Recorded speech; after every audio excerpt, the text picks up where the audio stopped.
Antes de meternos en la complejidad de este personaje, me gustaría hacer una pregunta a la sala, al auditorio, para ver si interactuamos y vamos desbrozando poco a poco los misterios del personaje de Marras. ¿Quién sabe algo acerca de Porfirio Barba Jacob? En 8, 10, 15 palabras.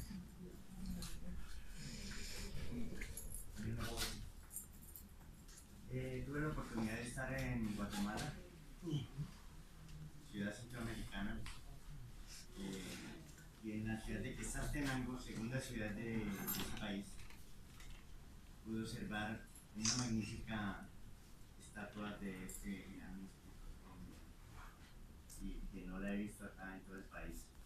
Entonces me maravilló eso, de que esta persona que estemos hablando hoy sea reconocido en un país centroamericano.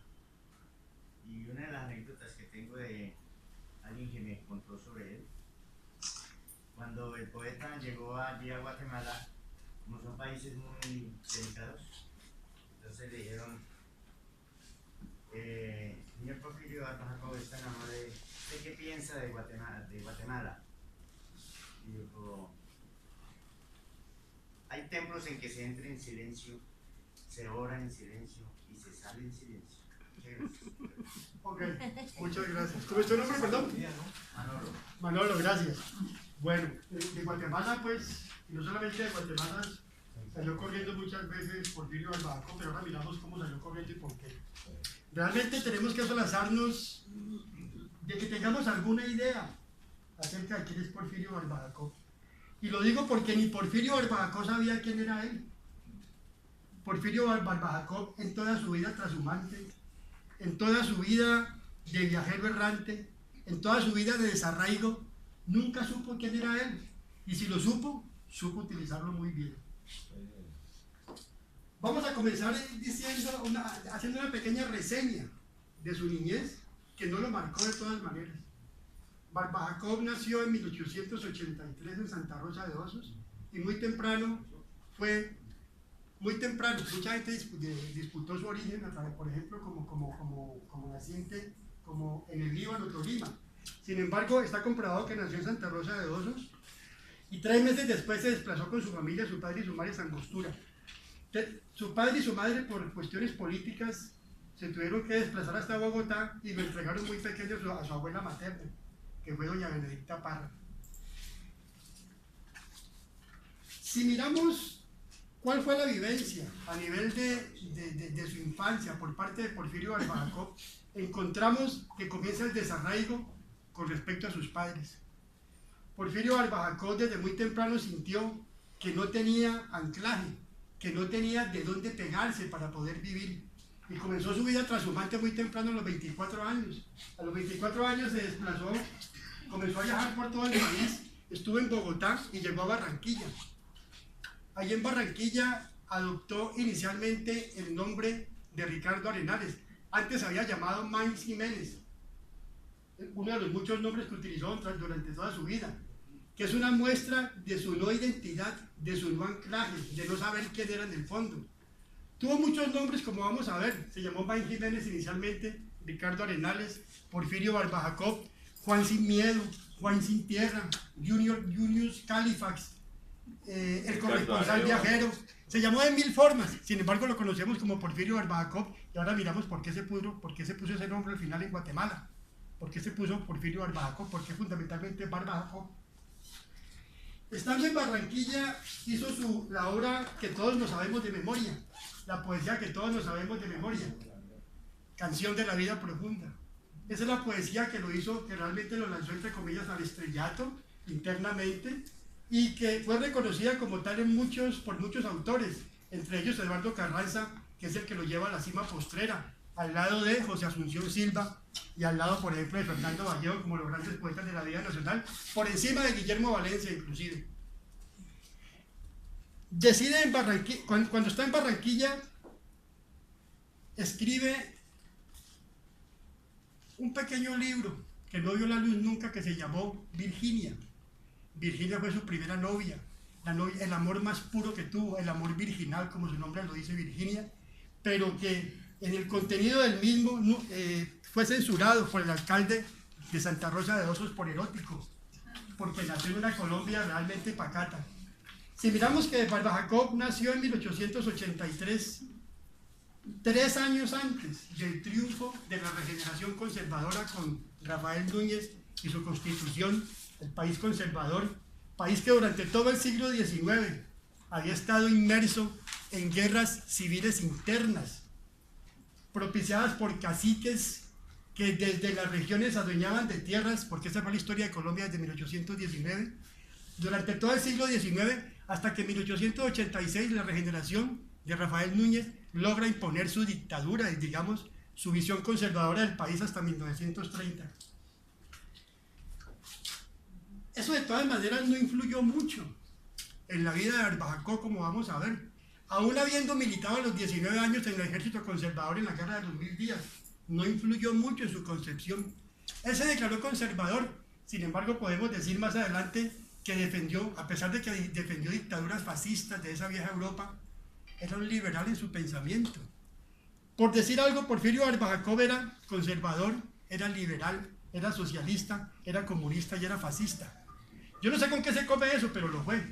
Porque Porfirio Barba Jacob definitivamente nunca supo quién era, o si lo sabía o lo supo, lo aprovechó muy bien. Más adelante vamos a ver cómo él mismo confiesa que desde el oportunismo periodístico, él no defiende la posibilidad de vivir con la verdad, sino con la posibilidad de poner su pluma, porque tenía una pluma fuerte, una retórica brillante, la posibilidad de poner su pluma al servicio de quién, al servicio de quien le pagara. Brilló en el periodismo y brilló en la literatura como tal, fundamentalmente en la poesía. Decide entonces cuando su novia Virginia es alejada por la familia de ella porque no tiene nada que ofrecerle, es simplemente un hombre talentoso, un mentiroso del carajo, marihuanero además, alcohólico, irresponsable pero muy inteligente. Es una persona que no le ofrece ningún futuro a la novia de aquella época, que es Virginia. La familia de Virginia decide llevársela para Angostura. Sus padres viajan a Angostura y no puede realizar ese amor frustrado que es Virginia como tal. Inclusive, repito, su libro fue censurado por el alcalde de Santa Rosa. Por esa misma época muere su abuela materna, que fue su madre realmente, que es Benedicta Parra. Ya no tiene anclaje, ya no tiene arraigo, ya no tiene sentido estar en Colombia. Y entonces decide ir al mar, decide embarcarse desde Barranquilla y comienza su periplo trashumante, primero por Costa Rica, después pasa a Cuba y después terminará en México. Pero miremos qué es lo que siente Porfirio Barba Jacob en alguna frase que dejó sentir cuando habla de la siguiente manera. No me lo aprendí de memoria, por favor. Dice así: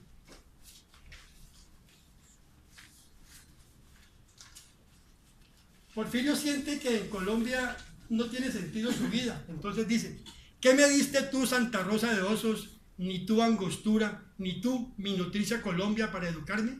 Una escuela en donde se arremolinaban 40 niños, amén de 20 grandezuelos, en un salón sin ventanas, donde el maestro, cuando no faltaba, era borracho, socarrón o caramelo de pedagogía religiosa, y donde aprender a leer era como una risueña designación de la fortuna.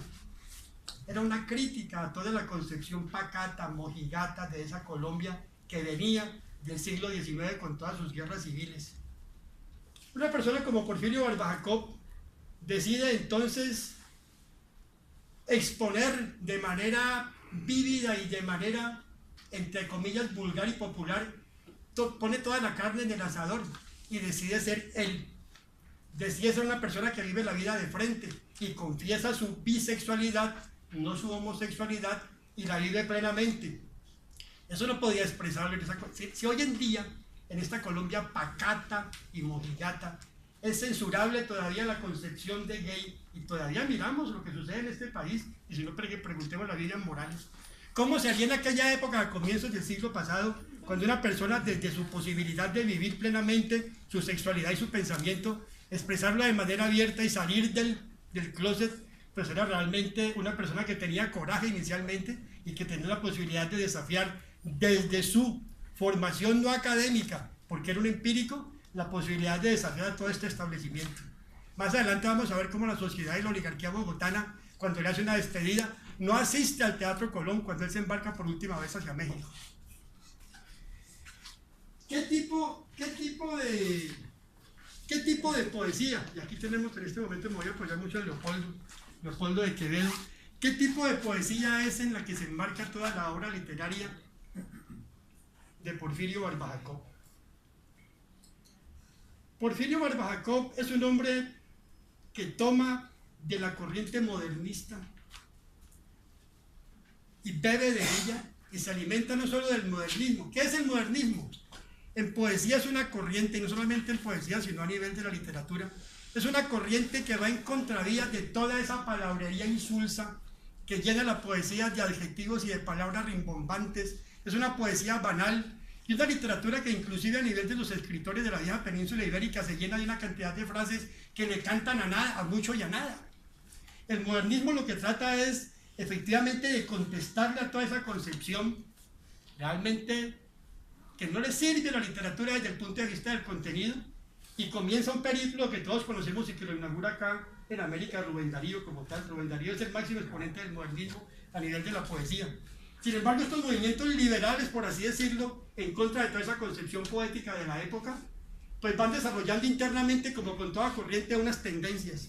Una de las tendencias fue el simbolismo, que tenía formas zoomorfas para poder expresar algunos íconos o algunas posibilidades desde la metáfora modernista, pero de manera concreta y no desde la posibilidad de las viejas palabras de las que les hablo. Más adelante hay un movimiento que desde el modernismo, y digo estos movimientos porque es que ahí es donde se mueve Porfirio Barba Jacob. Después del modernismo hay una concepción romántica. El romanticismo lo que hace es anteponer y comprometer todo el pensamiento político, social, amoroso, pero hacia afuera, con la sociedad. El romanticismo tiene un compromiso político, un compromiso en la literatura, tiene un compromiso con la poesía y hace parte del modernismo como tal. Dentro del romanticismo también se desarrollan unas tendencias que es el parnasianismo. El parnasianismo es una desviación del romanticismo porque le canta de nuevo y vuelve a las viejas palabras a las cuales atacó, haciendo homenaje y alusión al Parnaso, que es el monte donde estaban y habitaban las musas. Por eso se llama parnasianismo. Toda esa concepción modernista es la que se le atribuye y de la cual bebe Porfirio Barba Jacob, pero con una característica fundamental. Es que Porfirio Barba Jacob hace una inversión de toda la tendencia y comienza a cantarle a su yo. Saca toda la basura interna, toda la posibilidad del sentimiento humano, se toma una fotografía cruda acerca de lo que es la persona como tal y canta una poesía del yo, canta una poesía de sus sentimientos y abre y expone su carne definitivamente y canta lo que es él. Tiene poesías duras. Voy a leer una donde él realmente se disfraza y dice: este soy yo. Creo que tienen por ahí el hombre, me prestan el hombre, pues se llama el hombre, por favor, por ahí está. Permítame, el hombre dice, la voy a leer completa porque me sirve como ilustración y me sirve como tal. Dice: un hombre, y se la dedica al doctor Eduardo Santos. Eduardo Santos, cuando él estaba en las postrimerías de su vida, en 1930, es quien le suple, a través de la embajada, cuando él está en México, porque él muere en México, es quien le suple sus necesidades.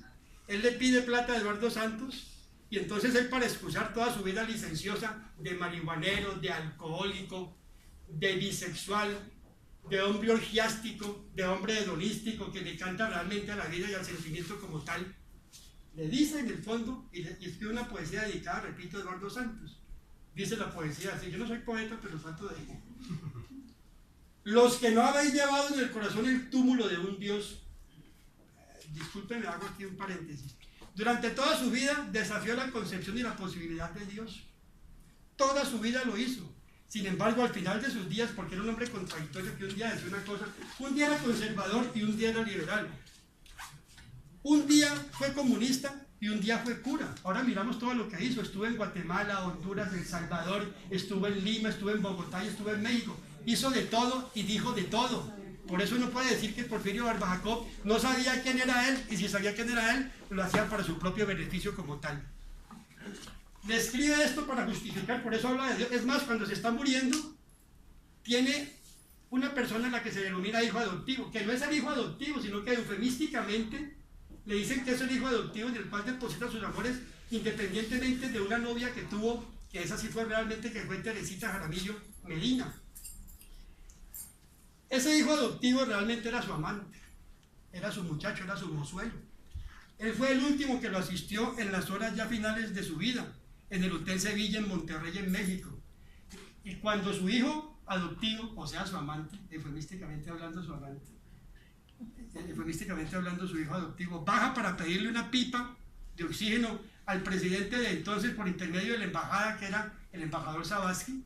Cuando regresa lo encuentra muerto, pero con los pies hacia adelante de la cabecera, pero mirando al Cristo y entregado realmente casi que abrazado al Cristo. Es decir, de nuevo apostata de todo lo que había hecho, como toda su vida, hasta última vida fue inconsecuente con lo que había dicho y con lo que había hecho. Repito, fue liberal, ateo, pero a última hora se volvió de nuevo a Dios.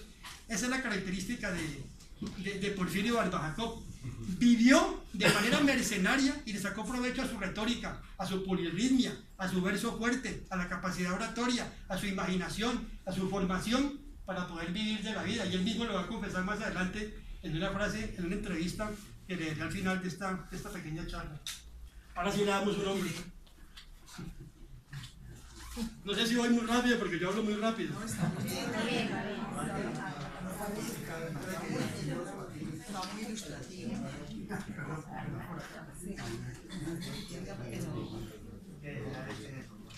Dice: los que no habéis llevado en el corazón el túmulo de un Dios, ni en las manos la sangre de un homicidio, los que no comprendéis el horror de la conciencia ante el universo, los que no sentís el gusano de una cobardía que os roe sin cesar las raíces del ser, los que no merecéis ni un honor supremo, ni una suprema ignominia, los que gozáis las cosas sin ímpetus ni vuelcos, sin radiaciones íntimas, igual y cotidianamente fáciles, los que no devanáis la ilusión del espacio y el tiempo, y pensáis que la vida es esto que miramos, y una ley, un amor, un ósculo y un niño, los que tomáis el trigo del surco rencoroso, y los que coméis con manos limpias y modos apacibles, casi que dice que afeminados, los que decís, está amaneciendo, y no lloráis el milagro del lirio del alba, los que no habéis logrado siquiera ser mendigos, hacer el pan y el lecho con vuestras propias manos, en los tugurios del abandono y la miseria, y la mendicidad,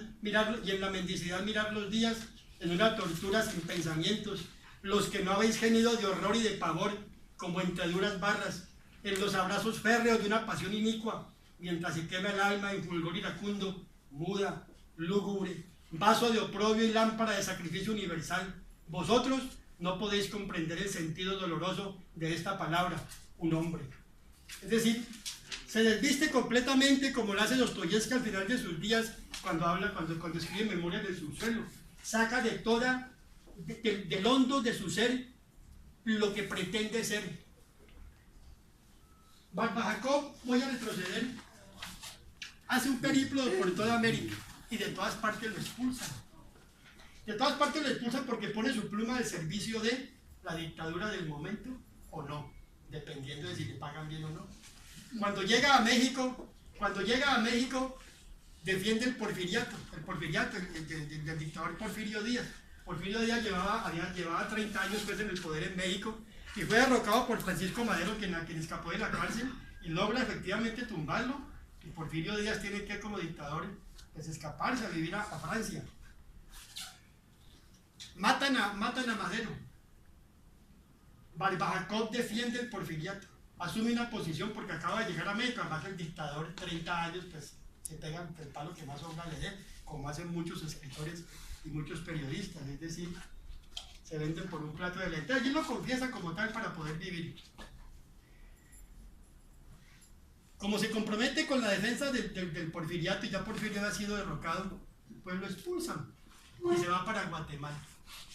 En Guatemala se encuentra con un amigo que lo recibe muy bien, que es Ricardo Arjona Martínez, y después de una pequeña discusión que tuvieron por un libro que le encargó que leyera, pero que él no revisó como tal, pues él tuvo un conflicto. Y entonces, por esa pequeña discusión que fue un florero que tenía que ver pues ya con otras discusiones que había pasado con Ricardo Arjona, que era un poeta reconocido de Guatemala, comienza a atacar la dictadura de Manuel Estrada Cabrera. que llevaba 20 años en el poder. Como estaba atacando la dictadura de Manuel Estrada Cabrera, pues es expulsado de Guatemala. Y entonces le toca irse ¿para dónde? Va para Cuba. Segunda vez que llega a Cuba. En Cuba tiene contacto con un escritor famoso que escribió su única obra y no pudo terminar la segunda, que es Lezama Lima. Lezama Lima es un hombre que al mejor estilo de Miller es censurado por su prosa erótica, entre comillas, vulgar, su forma de escribir evidente, llamarle a las cosas por su nombre. Escribe Paradiso, y en Paradiso hay un personaje al cual recurre Lezama Lima, que se llama Barba Jacob, que es el demonio en carne viva. Como él tiene contacto en Cuba con Lezama Lima, entonces toma de ahí ese nombre de Barba Jacob, y en Guatemala lo adopta como tal, porque él vuelve por segunda vez a Guatemala. De Guatemala vuelven y lo sacan, porque el gobierno vuelve y ataca al gobierno liberal que había reemplazado la dictadura. Y entonces, sí, él ataca porque tiene que tener vigencia literaria. Él sabe que tiene que tener vigencia literaria y por lo tanto entonces vuelve y sale de Guatemala y se va para El Salvador. De El Salvador es expulsado porque el dictador Quiñones es atacado otra vez por este personaje, Porfirio Díaz. Y de El Salvador entonces de nuevo regresa a México. Pero de México vuelven y lo sacan. Lo sacan porque definitivamente sigue siendo un hombre sospechoso porque han asesinado a Madero. Entonces él es un sospechoso de los movimientos revolucionarios porque Madero, dentro de la tendencia liberal en la Revolución Mexicana, al lado de Pancho Villa, Emiliano Zapata, Obregón, pues pertenecen a esa disputa liberal, entre comillas, y que aplica para Colombia entre bandidos. La Revolución Mexicana es traicionada por ellos mismos y de nuevo es sacado por Obregón en aquella época. En su vida trashumante va al Perú en 1926 y en 1927 regresa a Colombia. Regresa a Colombia y se encarga del Espectador, fue director del Espectador, director de redacción del Espectador. Durante toda su vida trashumante, Porfirio, donde llegaba, fundaba un periódico. Siempre fundaba un periódico. Cuando llega a Colombia se da cuenta que el Espectador, el diario que todos conocemos, es un periódico que está quebrado porque no tiene circulación, pero se da cuenta que vive en una Colombia pacata y mojigata, que vive míticamente de la patasola y del duende y de la religión y de toda la concepción atrasada feudal que recibimos todos los colombianos como tal. Entonces, para poder elevar a la categoría del primer diario del país, se inventa un fantasma, el fantasma del barrio San Diego. Y solamente con esa historia, el fantasma del barrio San Diego logra poner al Espectador en primer lugar de circulación. El diario se convierte en un diario importante. Pero ese cuento del fantasma que se le aparece a una niña del barrio San Diego en Bogotá no puede aguantar tanto tiempo. Por más entregas que haga, tiene que acabar con el personaje. Entonces decide acabar diciendo que aquel fantasma que se le aparecía a la niña se mudó al barrio San Cristóbal. Fíjense que hay una característica, que esto ya es parte mía, que no tiene que ver nada con Porfirio, es que todas las ciudades de este país, por ejemplo en Cali, los barrios siempre son Santa Rosa, San Antonio, San Fernando. Y todas las ciudades de Colombia se fundaron con los primeros 5 barrios que son San y San, para que vean la pacatería de este país. Pues en Bogotá también, San Diego y San Cristóbal en aquella época. Se muda al barrio San Cristóbal, pero definitivamente no aguanta la historia. La gente dice, pero ¿cómo así que un fantasma se va a mudar del barrio San Diego al barrio San Cristóbal? Entonces comienza a dudar. Tiene que matar al personaje. ¿Y cómo lo mata? Se moja la mano en tinta, la pone en un escrito y entonces le muestra en el Espectador a la gente que el fantasma se ha despedido de esta forma y que esta es la huella digital del fantasma. El fantasma soy yo. Pero logra, o sea, Porfirio Barba Jacob, pero logra poner en evidencia toda esa Colombia feudal, toda esa Colombia pacata, toda esa Colombia que recibe toda la religiosidad del mundo. Ese es Porfirio Barba Jacob a grandes rasgos. No sé si hay alguna pregunta, por favor, dígame. No, la tendiente política de Bolivia a todo lado estaba. Sí, ya le digo, es que llegaste tardecito. Sí, claro. Ya, el hombre era conservador, liberal, socialista, comunista y fascista. El tipo era de todo. Está como Porfirio Barba Jacob. El tipo era de todo. Era Porfirio Barba Jacob. Sobre Porfirio Barba Jacob se ha escrito, es decir, para preparar esta charla. Declamador. Era un gran declamador. Voy para allá, no he terminado. Por favor, no estés. Voy para allá, era un gran declamador históricamente, y me acordé de usted cuando hablé de declamador. No sabía que era declamador. Este tipo, para poder preparar esta charla me encontré con una gran cantidad de palabras y encontré una palabra que me aprendí que yo no la conocía, que son los agiógrafos.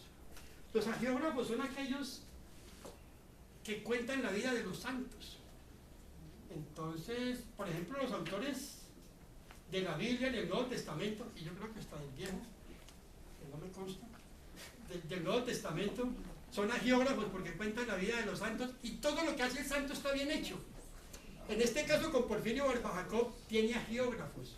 Entonces se ha elevado la categoría de la narración agiógrafa a este personaje. Tiene muchos enemigos. ¿Quiénes son los enemigos de Barba Jacob? Esta Colombia mojigata, feudal, que lo censura hacia afuera, pero que se reúne con él en las orgías que voy a narrar ahora en la Nunciatura de México. Esta Colombia mentirosa y doble moralista, que lo censura hacia afuera y que no asiste a sus declamaciones y a sus actos, pero que internamente convive con él y es favorecido como tal. Anécdota con respecto a eso para ser consecuente. En 1919 el gobierno revolucionario de México decide cortar relaciones diplomáticas con el Vaticano y con el Papa. Por lo tanto, la Nunciatura, que es la sede diplomática donde llegan los nuncios apostólicos, queda desierta. Y no sé de qué forma pudo Porfirio Barba Jacob encontrar una habitación ahí, en la Nunciatura, y vivió durante casi 5 años en la Nunciatura en medio de las orgías, en medio de la droga. Pero allí a esas orgías y a esa droga hubo visitantes como Octavio Paz, hubo visitantes de todas, hubo cuerpo diplomático, hubo burócratas. ¿Por qué digo esto? Porque en 1929, cuando decide irse del país, porque aquí no tiene ningún arraigo, un amigo de él, para poder recoger fondos, porque la característica de Barba Jacob es que recibía plata, pero se la gastaba toda de farra en farra. Vivía siempre de farra en farra, vivía pues al borde de lo hedonístico, al borde de poder vivir la vida plenamente, con sus amantes, tanto mujeres como hombres. En 1929 se hace un acto para poder recoger fondos para que él pueda irse para México. La oligarquía bogotana y todo el cuerpo diplomático no fue. Le hicieron el asco a Porfirio Barba Jacob. Sin embargo, esa fue la última vez que estuvo en el país y viaja a México en 1930 y llega a Monterrey. Es ahí donde desarrolla toda su vida y donde él puede decir que es su segunda patria. Con respecto a sus posiciones sexuales, pues uno no puede decir si era bisexual porque sí, u homosexual exclusivamente. Se rodeó de putas, inclusive a una de ellas le escribió un poema que se llamaba Cintia la Veleidosa. A Cintia la Veleidosa le dedicó poemas, le dedicó realmente parte de su sentir. Porfirio Barba Jacob, que era un mercenario, simplemente lo que hizo fue decir al final de su vida lo que voy a decir en una entrevista.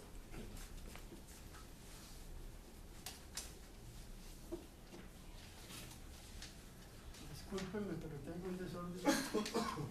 Pero en la cabeza. En la cabeza, pero bueno. Es que Y en el suelo ahora. son los que a mí me gustan. Y ahora en el piso. Ahora en el suelo. En eso quedó Porfirio, en el suelo. Pero en la cabeza no la tiene clara. A ver, veamos. Aquí está. En una entrevista que le hicieron, el periodista le hace una pregunta retórica.